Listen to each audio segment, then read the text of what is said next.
Video, we will go over the process of creating a new dataset. We are in the project read-write files. This project has 3 datasets defined. The datasets enable us to capture the schema of a file once and then to be able to use it in any number of workflows. Let us start by creating a new dataset. We want to create a dataset on a CSV file.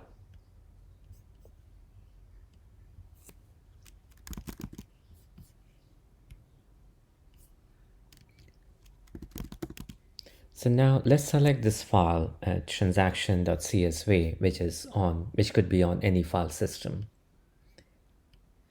If we view the file here, or the first few lines of the file, we see that it has a header row. The field separators is comma.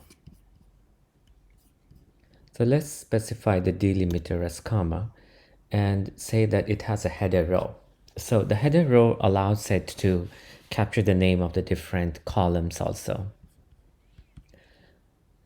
So by clicking on update sample data and schema, we infer the schema from the file.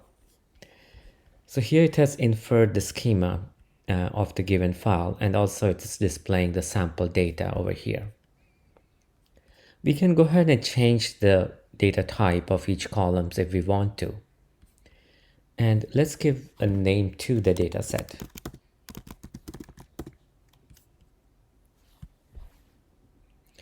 So now we have the transaction dataset created, and it can be used in any of the workflows.